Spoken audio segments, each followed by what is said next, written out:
오늘의 질문입니다. 부정적인 감정이 올라올 때 1. 부정적인 감정을 직면하고 한껏 고통을 느끼고 인정해주기. 2. 외면하고 계속 긍정적 생각으로 채워넣기.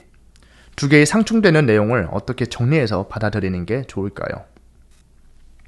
부정적 감정이 올라올 때 가장 대표적이면서 상충되는 두 대처법 두 개를 콕 집어서 물어봐 주셨습니다. 아주 좋은 질문이라고 생각을 합니다. 일단 저의 개인적인 경험을 통해 답을 드리자면 1번과 2번 둘 다 동시에 하는 게 가능해요. 하지만 딱 하나, 외면을 하면 안 됩니다.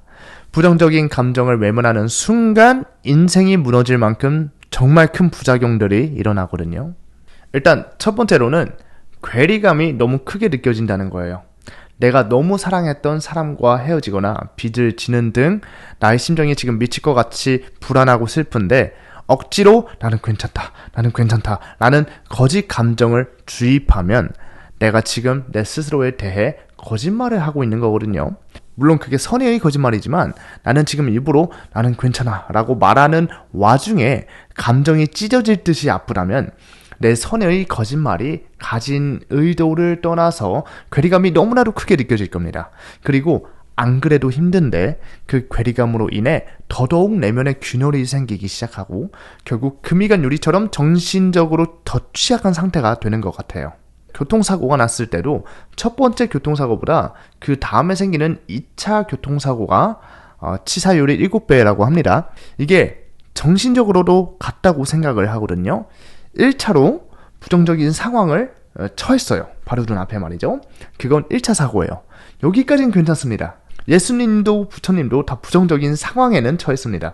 그런데 여기서 끝나면 되는데 나는 괜찮아 라면서 그 상황과 감정을 애써 외면하고 그로부터 괴리감이 생기는데 이제 그 괴리감이 생기는 순간 2차 사고예요. 나는 괜찮아야 하는데 왜 안 괜찮지? 아니야, 난 괜찮아. 하지만 나는 안 괜찮은데? 라면서 자기 스스로 무너지기 시작하거든요. 이런 상황에선 그 문제를 해결하기 위해 밖에 일에 집중하기도 힘든 상황이 됩니다. 두 번째 문제점은 정신적으로도 그 부정적인 감정이 억눌린다는 겁니다. 그리고 억눌린 부정적인 감정은 어떤 모습으로 우리의 일상에 튀어나올지 모릅니다. 이게 이제 핵폭탄급의 위력을 가진 3차 사고예요. 억눌린 감정은 절대 그냥 사라지지 않습니다. 마음속 깊숙이 어딘가에 꾹꾹 눌린 채로 항상 밖으로 튀어나오기 위해서 기회를 호심탐탐 엿보고 있기 때문에 우리가 일상을 살아가면서 어떤 특정 포인트에 흔히 발작 버튼 눌린다고 하죠. 발끈하거나 화가 나거나 두렵게 된다면 그건 마음속 깊숙이 그 상황과 연관된 억눌린 감정이 있을 가능성이 아주 큽니다. 이게 무서운 점이 뭐냐면요. 나에게 억눌린 감정이 무엇인지 인지를 하는 것조차 힘들어요. 상대방이 한 별거 아닌 말에 내가 발끈했다면 그 말 안에 나의 억눌린 감정을 자극할 요소가 있다는 겁니다. 그러면 억눌린 감정이 무엇인지 정확하게 찾아내고 끌어내서 느껴주고 인지만 하는 걸로 그게 해소가 되거든요. 그래서 해소하는 법 자체는 쉬워요. 이 감정이 나한테 억눌려 있구나 인지만 하면 돼요. 억눌린 감정은 나 여기 있어, 나 좀 봐줘 라고 떼쓰는 아이와도 같아서 너였구나 라면서 자주 봐주기만 해도 알아서 그 감정이 옅어집니다. 우리가 그 아픈 아이한테 관심을 계속 주니까요. 그런데 도대체 내가 몇 년 전에 어디서 누구한테 어떤 상처를 받아서 어떤 부정적인 감정이 억눌려 있는지에 대한 그 기억을 찾아내는 게 힘들어요. 딱 봐도 쉬워 보이진 않잖아요. 정말 사막에서 바늘 찾기와 똑같은 수준인데 우리는 막상 어제 아침에 뭐 먹었는지도 기억이 잘 안 나잖아요. 그래서 가장 좋은 건 무례한 사람으로부터 기분 나쁜 일을 당하거나 아픈 부모님을 부양해야 하는 부담을 느끼거나 동료들로부터 인정을 받지 못하고 있거나 내 스스로에 대해 어떤 컴플렉스가 있는 등 내가 평소에 무의식적으로 느끼고 있었지만 굳이 표면으로 끌어내서 인정하지 않은 그 심리적인 요소 있죠. 그걸 억누르게 되면 수년 뒤에 그 억눌린 감정이 어디로부터 나왔는지 찾기 더 힘들어질 겁니다. 그러니 지금 내가 느끼고 있는 그 감정을, 그 불편한 감정을 지금 바로 오늘 바로 인지되는 순간 직면하고 인정하는 거예요. 들어가기 전에 잡아서 끄집어내야 합니다.